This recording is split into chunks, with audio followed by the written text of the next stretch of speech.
Estamos aqui em mais um episódio do Asp Talks. Ellen, como eu costumo brincar aqui, quando eu comecei, me disseram que eu não podia falar nem bom dia, nem boa tarde, porque o podcast é atemporal.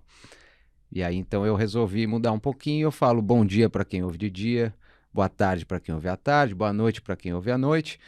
E para pessoas como eu que corro, faço exercício meio na madrugada e aproveito a hora de correr para ouvir podcast, eu também dou uma boa madrugada para todo mundo ser bem atendido aqui, todo mundo ter essa chance, né?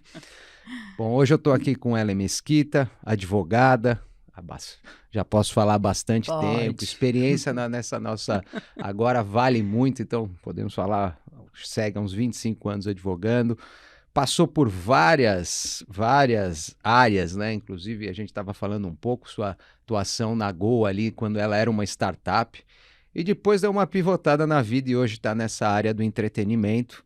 Inclusive, escreveu um artigo bem interessante numa revista muito interessante da ASP. Ellen, tudo bem? Tudo ótimo, é um prazer estar aqui com você, com a ASP, para a gente falar um pouquinho dessa área que causa muita curiosidade. É isso aí.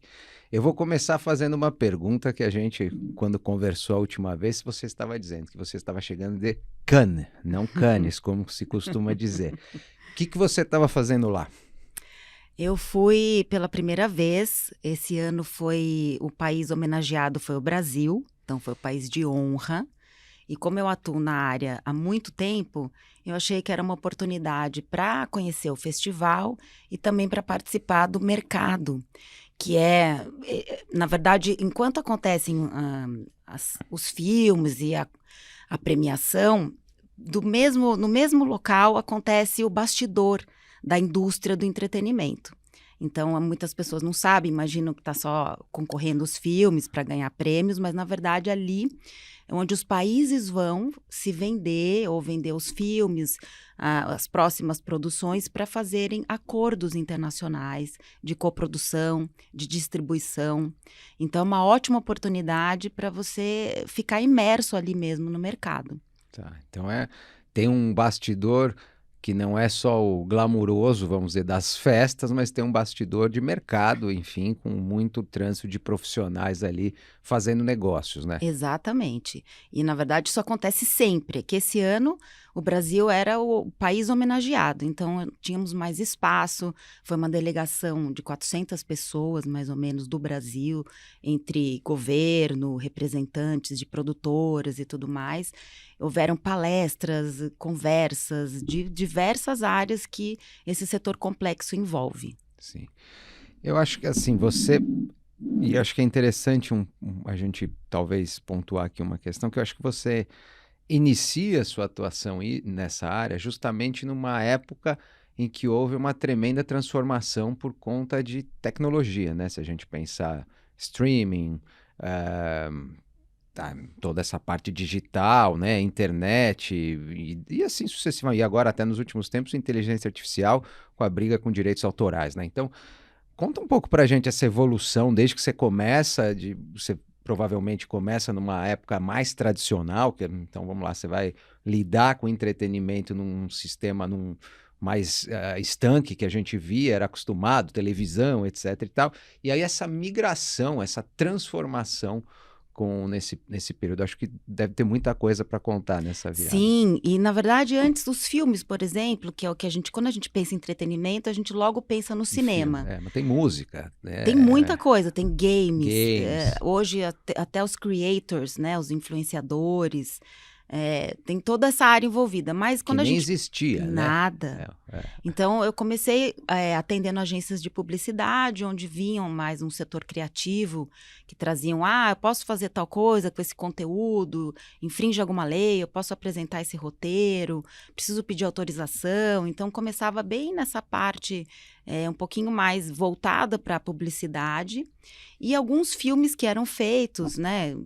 Os filmes demoravam muito. Sem dúvida, Porque né? não só pela tecnologia, como também pelos recursos, que é um filme tem um investimento alto, muitas vezes não é... As marcas não viam isso como um produto de indústria. Então, basicamente, eles eram feitos com recursos liberados pela Ancine, né? Eu, na verdade, comecei e não existia nem Ancine, mas tudo bem. Mas, assim, existia a questão das leis de incentivo, Tá. que foi onde o direito já entra de cara, que como você poderia captar esses recursos, convencendo as empresas a direcionar alguns impostos que elas pagariam e ter esses benefícios retornados, tanto como patrocínio, como apoio, enfim. Então, aí os filmes eram feitos dessa forma. Bem manuais, toda a documentação era muito mais burocrática e dessa maneira.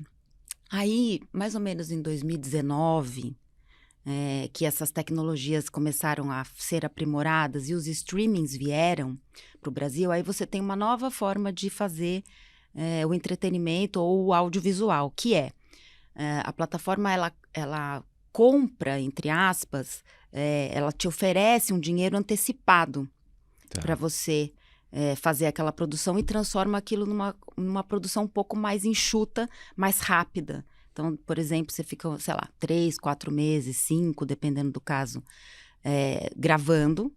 Tem um período de pré-produção para você organizar, decidir onde que você vai gravar. E logo depois já faz a edição e acontece o lançamento. Então, você enxuga o tempo que antes era muito maior e com recurso antecipado. Claro que tem contrapartidas jurídicas, porque quando você fazia, enquanto produtora, aquele filme, o direito autoral era praticamente seu. Então, você tinha uma cauda longa, que a gente chama. Então, você tem um produto, você põe no cinema, depois você vende ou licencia para um veículo, para a Globo, por exemplo, que era o que a gente você faz fazia. bonequinho, brinquedo, Star Wars, né? Exatamente. Infinitamente, né? Só que aquilo é da produção. Sim. Né? Basicamente, só a grosso modo, é isso que acontecia. E você vendia depois para fora, inseria em festivais para ter premiação e aquilo cresceu o valor. Agora, com os streamings, exatamente o contrário. A maioria detém, a maioria das negociações, os streamings ficam com esse autoral, porque daí você já tem, a vantagem é que você tem, primeiro, o dinheiro para produzir, a estrutura mais rápida para aquilo acontecer, e você tem aonde veicular rapidamente. Então, Sim. você já coloca exatamente na plataforma direto. Então, isso aumentou o volume de produções nacionais. Impressionante, né? Sim. E aí, houve uma necessidade muito grande de profissionais, e até hoje o mercado tem essa carência, porque requer, né, o profissional tradicional do direito não está habituado a trabalhar com o que a indústria necessita. E uma das coisas importantes que a gente sempre pede, né? O advogado pede prazo. Claro. Porque a gente precisa ler, a gente precisa entender. A jato. E aí a gente precisa... E nesses casos, como com a tecnologia, com tudo muito criativo envolvido, é uma loucura, porque eles têm uma mente aberta, claro, por isso que a arte é tão interessante. Porém, para o direito você fala, nossa, pode, não pode? Como é que eu vou fazer? Onde eu vou proteger? Então, a gente precisa desse tempo, muitas vezes, para avaliar e estudar, às vezes, outras leis, porque se você coloca numa plataforma, ela está veiculando no mundo todo. No mundo todo, exatamente. Então, você, por exemplo, quando você vai fazer uma coisa que eu aprendi logo no início, quando você vai fazer um cenário, por exemplo, que nem estamos aqui, tem marcas envolvidas. Sem dúvida. A hora que você coloca, você tem que licenciar essa marca. Você não está presumindo, mas ela vai querer estar no meu filme. Você não pode presumir. O direito marcar é um direito que a pessoa escolhe, ela registra. Vamos esconder aqui, então, né? Já tá. Você hashtag segue a dica. E aí, muitos casos, quando você não vai licenciar, porque dá um trabalhão, você tem que explicar, porque a marca vai falar onde que você vai me colocar, qual é a cena, qual o contexto. Não sei se você está falando ali, né? Exatamente. Ou então vou cobrar, ou então não, vou fazer uma propaganda. Tem casos que não pode, enfim. Então, tem uma estrutura enorme. E aí, a direção de arte, por exemplo, cria os roteiros, os rótulos. Tá. E aí, ela submete ao jurídico para que ele verifique se existe alguma marca parecida naquele segmento, naquela classe. E aí, quando é internacional, você tem que pesquisar no mundo todo. Exato. E fazer um parecer. Tem uma parecida, então você vai pontuando. E isso o cara mudou, resolveu fazer aquilo. No dia seguinte ele vai gravar, muitas vezes. Então, existe essa... eu preciso... Para quando? Para hoje, para agora. Então tem toda essa característica, essa Né? É, dinâmica. E passando também um pouco do audiovisual, tem a música, que tem a gravadora, tem o autor, tem o compositor da música, enfim, o intérprete. é. Se você for cantar a música enquanto você está atuando, você tem que ter esse licenciamento para isso. Se você vai pôr depois e vai usar uma música que já está gravada, você tem o fonograma. Então, assim, e tudo isso é contrato. Exatamente. E até interessante, né? Música é outro como mudou, né, também nos últimos tempos, né? Você pensa antes, o cantor, né, o compositor vivia da venda do disco. Aí isso, disco para de existir quando você começa a ter o streaming. Aí começa esses negócios de venda de catálogo, né? A Exatamente. maioria dos grandes artistas hoje fizeram vendas dos catálogos. Aí você tem hoje shows que às vezes você vê que o show tem fundo investindo no show, ou fundo também investindo em filme, né? Então, esse mercado ficou altamente sofisticado, né? E ramificado, né? Você vai desde o funding até a ponta do consumo com algo que 20, 15 anos, 10, 15 anos atrás era impensável até, né? Impensável. E ainda tem uma questão de você imaginar as novas tecnologias envolvidas. Então, por exemplo, quando você faz um show, além da questão que você contrata o show, é um serviço e tudo mais, tem a imagem Sem dúvida. que está sendo envolvida ali. E você, quando você está fazendo os contratos para essa apresentação, você pode imaginar que se eventualmente aquilo, a produtora que fez aquele show, ela pode disponibilizar num multiverso, por exemplo. Então, Olha lá, você já foi além até, mas é né? porque É isso. acontece. E aí você tem que prever isso em contrato, porque se você não previu, o que claramente vai trazer um problema, lógico, porque você está vinculando a imagem do cantor, dos músicos, de todo mundo que está ali envolvido, para uma outra dimensão que não estava prevista em contrato. Então, Sim, não é presumível. é Então, interessante. então tem outros direitos envolvidos que não só o autoral. É. Até interessante aqui também um outro ponto que você tangenciou, né? E que talvez valha aí, porque parece que tem um lugar comum que se fala, só se faz aqui no Brasil filme, arte com incentivo fiscal, né?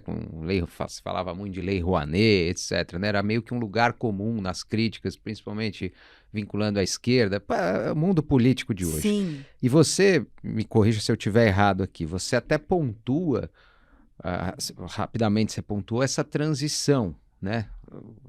Talvez eu me corrija de verdade se eu tiver entendido errado, mas que houve, ao começar esse mercado de streaming, você acaba trazendo um novo tipo de financiamento para além do mero mercado de incentivo, que na verdade amplia muito o mercado cinematográfico aqui no Brasil.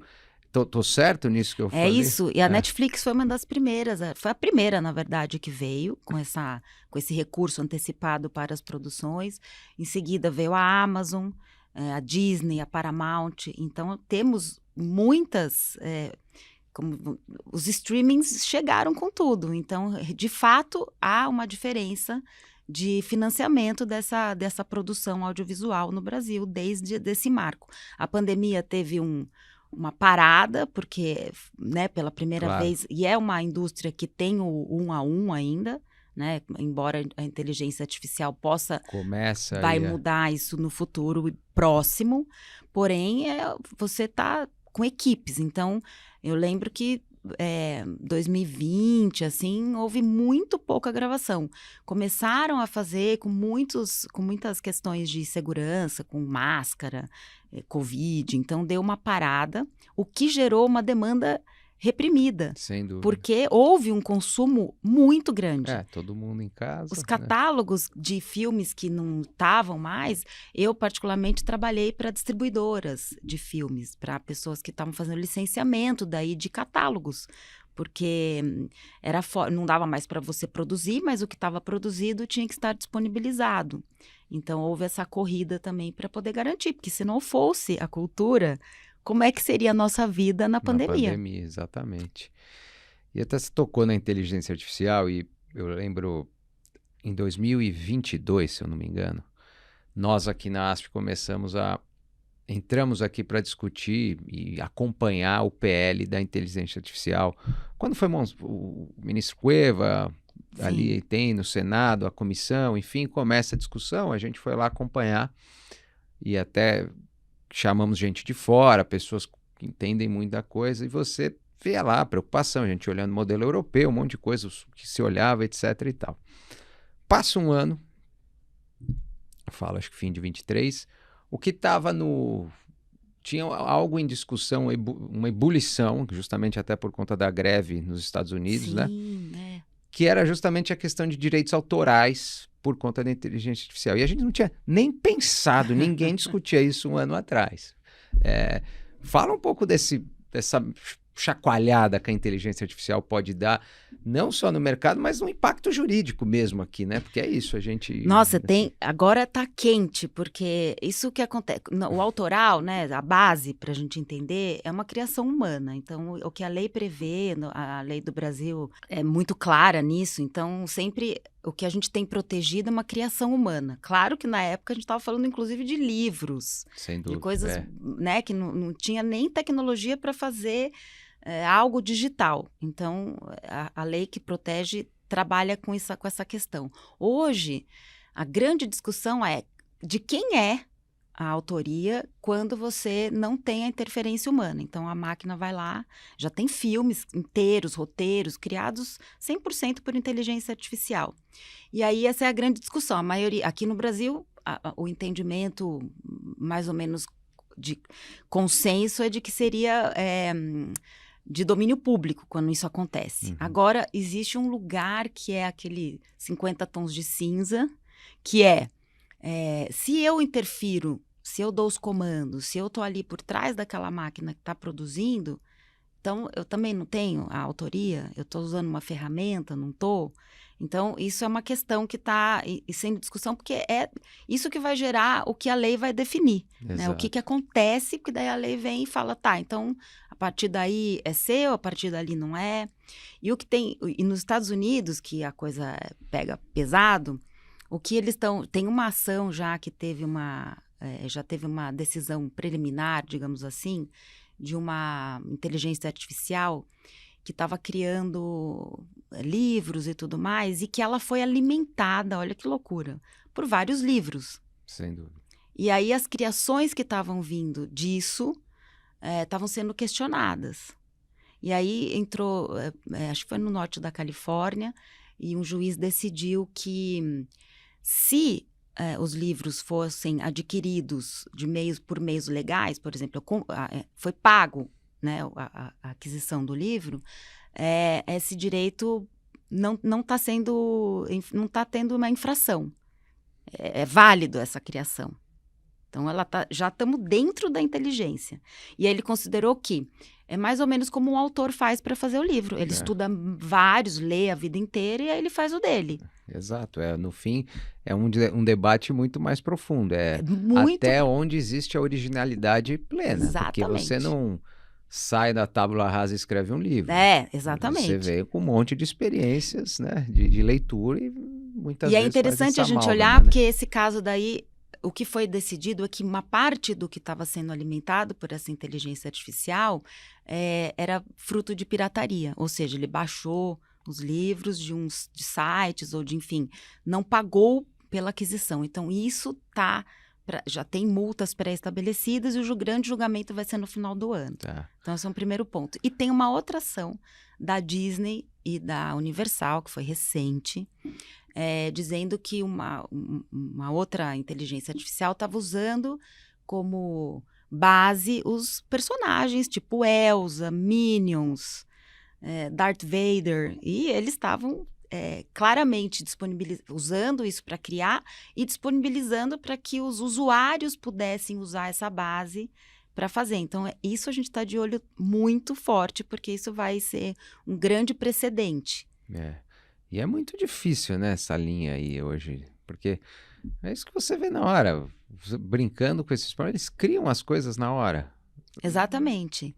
E aí, se você parar... E a lei de direito autoral vem porque é uma forma de retribuição financeira. Sem dúvida. Para quem está ali dedicado, ao invés de ser advogado como nós, que estamos aqui brigando, litigando, fazendo audiência, a pessoa está lá usando o tempo dela para criar situações ou, enfim, coisas que a gente nem imagina, que vai se transformar num filme, num livro, e a gente vai se entreter com aquilo. Agora, se ela não tiver a remuneração adequada e virar só uma prestação de serviço... E até se você extrapolar, né, de certa maneira, não vamos nem olhar sob o ponto de vista da infração à propriedade intelectual. Eu fico pensando da seguinte maneira: a partir do momento que você tem vamos dizer, a inteligência artificial podendo criar música, livros, poemas, etc., você aumenta tanto a base produtiva que você cria uma concorrência até desleal para esses criadores humanos. E aí, assim, ainda que você não você não faça uma infração à propriedade intelectual em si, você criou uma concorrência que vai diminuir esse direito, né? Esse mercado, e a exatamente. expressão financeira disso, né? Exatamente. E aí entra a questão do advogado, né? Importante, porque o advogado é que vai instrumentar tudo isso. Inclusive, mesmo as inteligências artificiais atuando dessa forma, é importante esse compliance digital. Porque como é que está sendo criado? De que forma? De que maneira? Onde? Como que está sendo disponibilizado? Quem é que vai consumir? Quais são os critérios? Então, por ser massivo, inclusive, e o acesso ser fácil, você pode... Isso para um caminho muito ruim, inclusive, contrário às legislações de proteção ao consumidor, às próprias pessoas que estão fazendo uso disso, porque existe um regramento que precisa ser observado. Mas é porque é complicado. Aí você cria aí uma música, um mix do Iron Maiden com o Van Halen, não sei o que as coisas que eu gosto, vai fazer uma música que você vai gostar e vai estar lá. Agora, tudo bem, você tem um segundo passo, que é você distribuir isso, lucrar, etc. Mas até nessa ponta base do consumo já começa a mudar, né, o hábito da pessoa. E eu acho que a gente não vai conseguir frear muito. Por exemplo, como. tinha um cliente meu que ele inventou uma base, sei lá, uma tecnologia em que vários compositores compunham uma música. Então, um trazia uma base de, enfim, de a própria letra, o outro trazia uma parte musical do piano, e aquilo era uma obra coletiva, feita nessa plataforma. Então, existia uma distribuição que, na verdade, pode até, se você pensar na analogia, na parte analógica, os compositores também fazem. Vocês reúnem seus amigos que tocam e vocês vão criando. Só que isso de uma maneira brutal, de aceleração. Eu acho que o ponto é isso. Até quando você fez, citando esses processos americanos, que é até a forma da criação, como que nunca ela é original, plenamente original. Mas acho que a grande diferença é essa capacidade de produção. Enquanto você falava, uma pessoa vai escrever um livro a cada 5 anos, com esse monte de leitura que ele fez, ele aqui faz 5 livros por minuto, diferentes. Não, e ainda nem vou falar uma coisa que acho que o ano passado, ou 2023, houve a polêmica daquela propaganda com a Elis Regina. Elis Regina, exatamente. Então, você consegue, inclusive, fazer isso. Eu lembro que, acho que foi 2023, eu até falei sobre isso num evento, porque era uma questão que mexeu com o mercado publicitário, muito forte, porque... E aí, para o direito, além da questão já tradicional que a gente está discutindo, intervivos, né? Claro. A questão de autoria, LGPD, uso de imagem, como que você vai distribuir a música e tal. Aí você tem um direito de alguém que nem está mais exato. entre nós, e que quem pode falar sobre isso? Aí eu até fui olhar o Código Civil, estudar, porque isso que é importante para o advogado. A gente tem sempre que voltar para as bases. Porque como é uma coisa tão... longe e tão criativo, um exercício jurídico, que se você não tem a base jurídica bem forte, tipo Constituição, Código Civil, bem assim, do que nós estamos falando aqui, cadê o ser humano nessa história, você não consegue nem ir para frente, pensar em como que você vai fazer isso num contrato ou mesmo nas futuras leis, né? Exato. Então, eu fui olhar, e aí você não existe assim, o legado da imagem, tem o legado do material. O legislador de 2002 nunca imaginou isso. Então, assim, eu faleço, a minha filha tem o direito aos meus bens materiais. Ou mesmo se eu deixei uma obra intelectual, ela vai lidar com aquilo, mas ela não está falando sobre a minha imagem. Exato. Que é separado o direito de imagem. Imagem é uma coisa, o que eu criei é outra. Sim. Mas você vê que, eu vou até citar um exemplo que eu trato por ser um cliente, enfim, que é relacionado ao Renato Russo e as músicas dele. Que país é esse? Passou a ser muito utilizado por, vamos falar assim, sem qualquer lado político, assim, mas muito em vários vídeos de extrema direita, né? E relacionados à antidemocracia, etc. E a família aqui, sucessores, isso é completamente contrário aos valores que ele tinha em vida e passou a lutar fortemente contra isso, em várias frentes.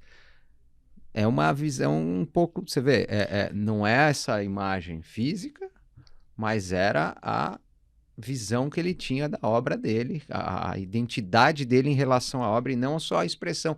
Eles não estão discutindo utilização e pedindo uma remuneração pela indevida utilização. Eles estão justamente falando o contrário. Você não pode vincular essa música a esse tipo de ideia, porque isso vai contra vamos dizer, ao que pensava Renato Russo. Então, isso é uma discussão, né? É um pouco como você está dizendo, que vai um pouco além da mera mercantilização do dinheiro em si, né? Da exploração econômica. Né? E é muito, muito interessante você ter falado isso, porque é exatamente esse o ponto que foi questionado nesse caso da publicidade, ou em tese abriu essa conversa. Porque uma questão é você falar, tá bom, digamos que você faça um exercício jurídico e pense, então eu vou usar a imagem porque não é uma imagem, não é a pessoa, enfim. Então você consegue até fazer um caminho jurídico de imaginar. Agora, ideologicamente, será que a Elis Regina queria estar naquela propaganda? Então foi exatamente esse ponto que no seu caso, desse exemplo que você trouxe, fica muito mais claro. Porque de fato é uma música criada por alguém que era um cara revolucionário, que questionava o status quo, e aí você joga exatamente para o lado oposto. Então parece que é quase que uma caricatura dessa situação. Exato. Que a gente vê, porque não está nem no meio termo, está exatamente do lado oposto. E aí você tem que fazer uma construção jurídica para poder provar e buscar, acredito que judicialmente ou em negociações pesadas, essa medida para que isso realmente pare de acontecer, porque está ferindo, né, um posicionamento desse artista.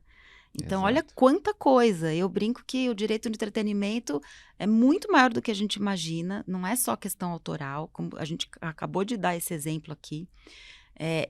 Como a gente não tem ainda legislação que preveja todas essas possibilidades, e eu acho que realmente, por mais que a legislação venha, ela vai sempre correr atrás. Exatamente, ela não vai alcançar o que a gente está vendo.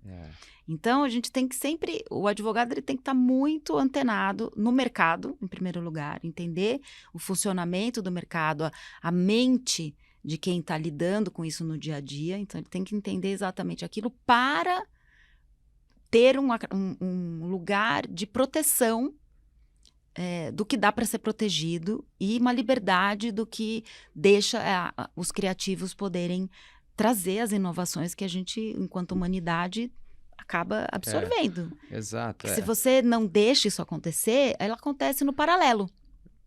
Ela acontece na pirataria, ela acontece na deepfake. Eu brinco aqui, eu já falei isso algumas vezes, você que trabalhou em empresa começando, né, agitando, e hoje você também trabalha nesse mercado que é rápido.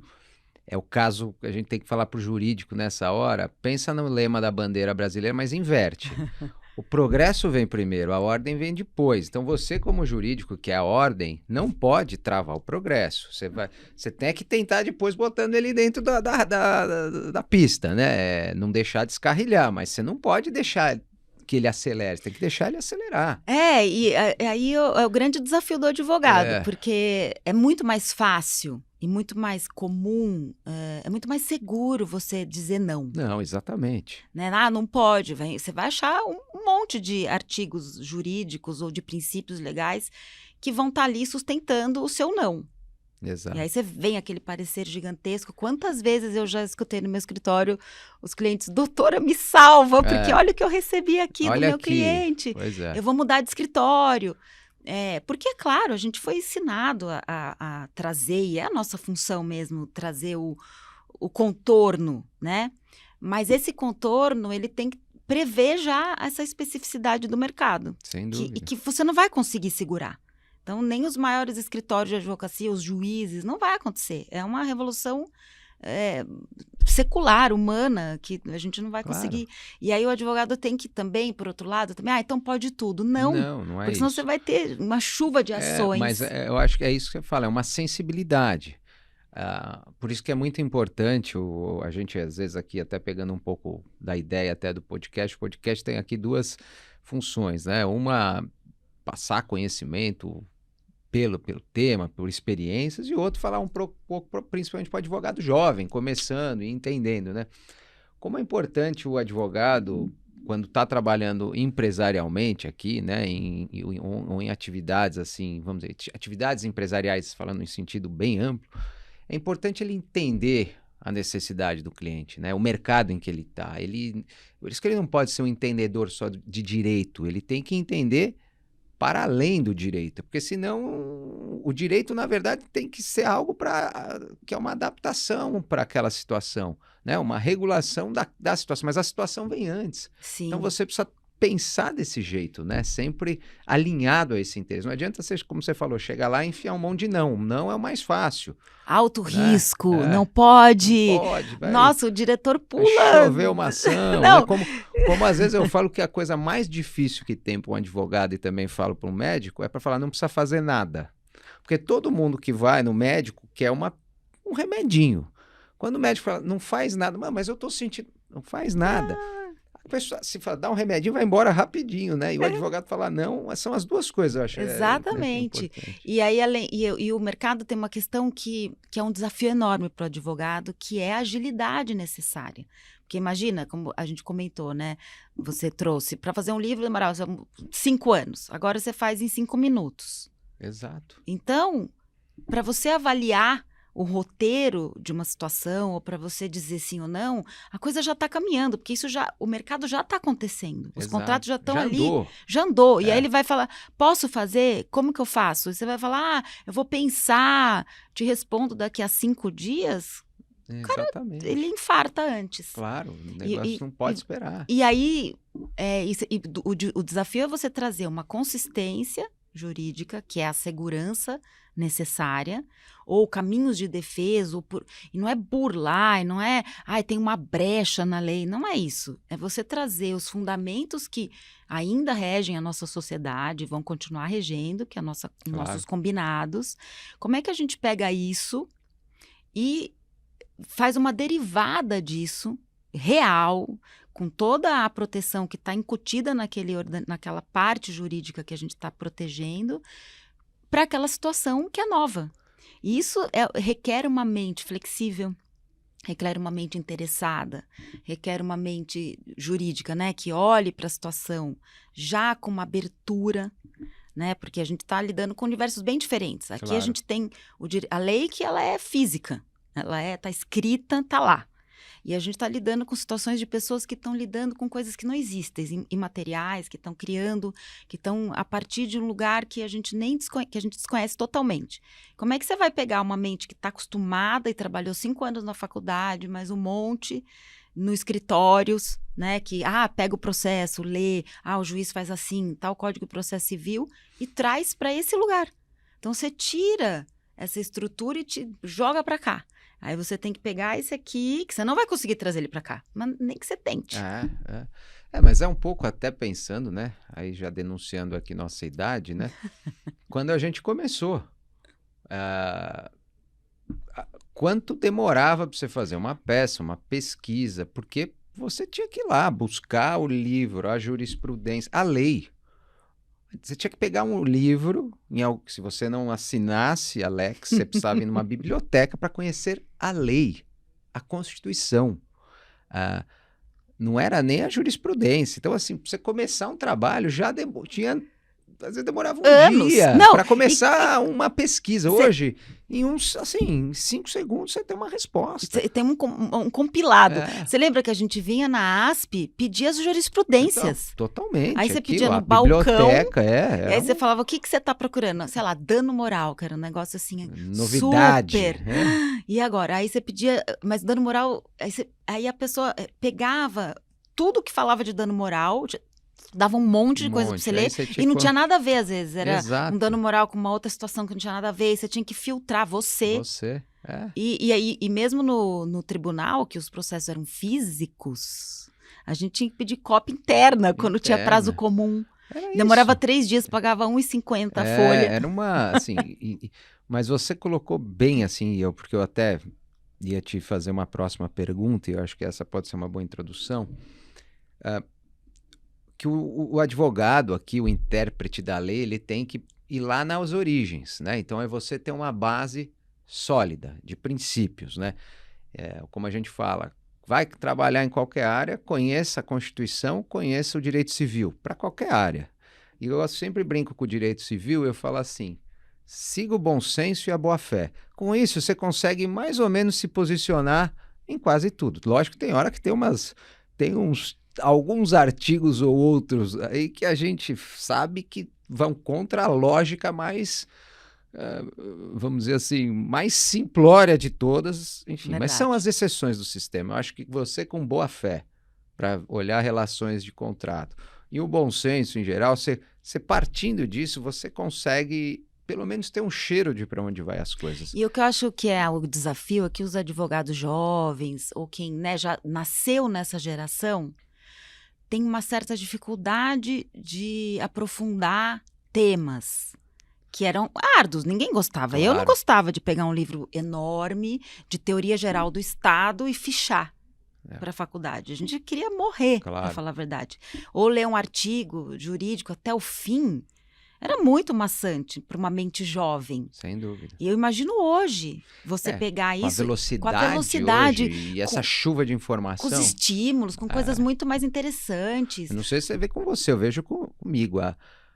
Eu tenho hoje um pouco mais, quando eu estou principalmente no dia a dia, assim, em épocas mais, eu tenho mais dificuldade do que eu tinha antes para parar e me concentrar e fazer uma leitura mais de textos longos, né? Você vai se habituando a virar um leitor de manchete, parece, né? Exatamente. Então, você vai pegando a superficialidade horizontal e não aprofunda. Só que essa qualidade que eu insisto quando me perguntam qual é o caminho, como fazer, e eu acho que não é só... É que o entretenimento traz isso por natureza, mas eu acho que todas as áreas, uma hora ou outra, vão fazer essa demanda.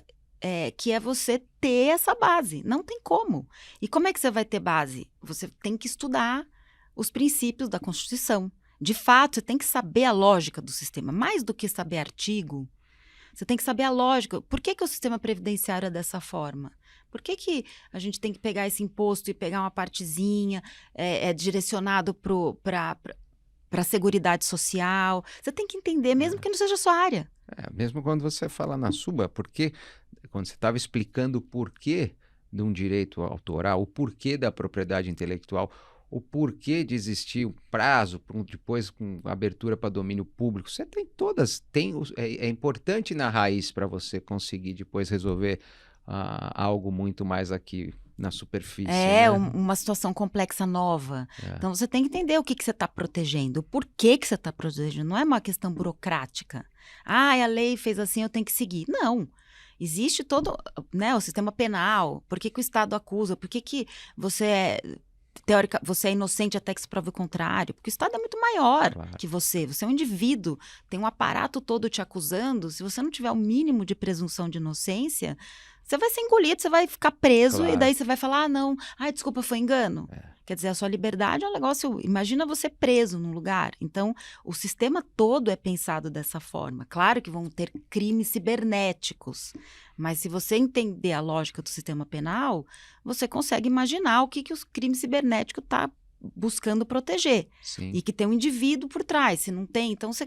Isso é o que eu acho que as faculdades de direito, ou mesmo quem é um profissional da área, tem que focar, né? Entender... Eu sei mesmo como é que é o sistema jurídico meu, do Brasil. Claro. Eu sei o sistema internacional que a gente está inserido. Por que os Estados Unidos têm uma certa diferença? Mas tem muitas semelhanças. Sem dúvida. Tem uma forma de processamento que pode ser diferente, o entendimento de uma outra cabeça, que nem no autoral é o copyright, é quase uma marca, né? Aqui, só para trazer um pouquinho ainda da área, para quem não está habituado, a marca, que é um direito industrial, você só tem direito se você registrar. Ela é prévio. Se você não registrar, putz, dançou. Você vai poder questionar, mas você vai ter grandes chances de não ter sucesso. O autoral no Brasil e na Europa, que vem do direito francês, você criou, você não precisa registrar. Você vai provar que você criou, tá lá, é seu. Você criou da sua cabeça, é seu livro. Claro que hoje a gente tem mecanismos de prova de que foi você que criou antes. Porque pode ser que num outro lugar alguém criou no mesmo tempo. Lá você vai ter um problema, né? O registro é tentar, pelo menos... fazer a prova. Facilitar. Mas você não vai dar a autoria. Né? A autoria na marca, sim. E lá nos Estados Unidos, a questão do autoral funciona quase da mesma forma. Se você criar um livro, você tem que registrar. Uhum. Então, é um sistema diferente que prevê, que traz outros fundamentos e embasa o porquê que eles escolheram isso. Mas você tem que ter uma mínima noção, porque você vai ter um cliente que tem, ou que quer fazer alguma coisa fora, ou que vem de fora, e ele vai ter essa mente, você vai ter que explicar que é diferente. E não só o autoral, mas você tem que entender o que a gente está protegendo, por que existe o direito, por que tem as regras. Você até lembrando isso, aqui no Brasil a gente teve disputas interessantes. A Meta teve uma recentemente com uma empresa do Sul, a Apple teve uma com a Gradiente, que a Gradiente tinha o nome também, né? E justamente por essa diferença de sistema, né? Exatamente. E eu imagino, né, que essa sua área até... A minha pergunta lá que eu disse que eu faria, mas que de certa maneira você já respondeu, que era esse ferramental que um advogado jovem ou um advogado não tão jovem que vai, porque até é muito importante isso. Acho que hoje, nessa nova dinâmica de inteligência artificial, mudanças rápidas, tudo que a gente tem que ter é flexibilidade. Então, estamos falando de um advogado jovem, mas na verdade alguém como você foi para essa área depois, e acho que cada vez mais vai acontecer isso. E você já deu uma ideia de o que um advogado precisa ter na sua área, né? Eu acho que me parece que um conhecimento um pouco internacional é importante, né? Porque realmente hoje com o streaming, né? Isso, eu tô no Spotify, eu sou regulado em tudo que é canto, né? Aí você vai a gente tá só tangenciando a ideia da exploração da sua música ou da sua imagem, etc., mas você vai até lá para um outro ponto final, que é a tributação, por exemplo. Total. Onde que você vai ficar, né? Onde você vai colocar a sua sede e assim sucessivamente, né? A reforma tributária, inclusive, traz isso agora e vai mexer muito com esse setor. Então, é claro que isso tem que ser... E o advogado tem que ter essa... É esse o instrumental que o advogado precisa ter. Claro, vai requerer uma flexibilidade para você olhar o que está sendo demandado? Sim, mas se você estiver no seu eixo jurídico sem ser rígido, né, mas conhecendo como funciona, você consegue, pelo menos, começar a fazer o exercício de trazer as respostas. E não é claro... Hoje, inclusive com a própria inteligência artificial, se você quiser, como é que funciona isso na França? Como é que funciona isso na Bélgica? Você tem a informação. Só que mais do que saber o artigo, é você entender como é que funcionam os sistemas. Então, é um estudo mais profundo mesmo, de como aquela sociedade está organizada, como que a Europa ela é razoavelmente homogênea, sim, pelo menos na comunidade europeia. O Brasil tem um sistema, um arcabouço jurídico que se interconecta. Os Estados Unidos, a Grã-Bretanha. Então, se você entende um pouco isso, é até mais fácil você pesquisar e ter aquele norte. Exato. Porque é tão rápido que você precisa dar resposta. É tão... o que já vem a pergunta já é difícil você entender como é que você vai responder, porque não tem para onde você olhar o precedente. Não tem claro, precedente. Não tem precedente. Você está criando. Exatamente. E você vai ter que trazer essa segurança. Ah, não sei fazer. Não existe isso. Alguém vai É, fazer. é Para isso. todo mundo, essa segurança contratual. E se você trouxer um contrato muito jurídico, você não vai ter adesão no sistema. Exato, exato. Bom, Ellen, acho que chegamos aqui Passou rápido, falando bastante, foi muito legal. Queria tua última consideração aqui. Olha, primeiro eu acho que é um mercado muito interessante, mesmo para quem não tenha pensado que entretenimento é só filme. Tem assim, acho que vários advogados podem agregar, especialistas em tributário, especialistas em societário. Acho que tem assim um leque enorme de possibilidades e as contribuições jurídicas são muito bem-vindas. Então, fica o convite para quem está assistindo, se interessar, aprofundar um pouquinho no tema, e tem muito mercado para atuação da nossa área. Maravilha. Você fica aqui, convite para organizar eventos também, trazer Ótimo. a gente montar curso, porque, como eu falei, nós aqui queremos expandir conhecimento, né? E nessa época de tanta informação, o que mais está faltando é informação Qualificada. confiável, qualificada, e é o que a gente tenta fazer aqui. Então, Obrigada Ellen, pelo muito convite. obrigado. Agradeço demais aqui em nome da ASP. Até a próxima. Até a próxima. Obrigado a todos. Até mais.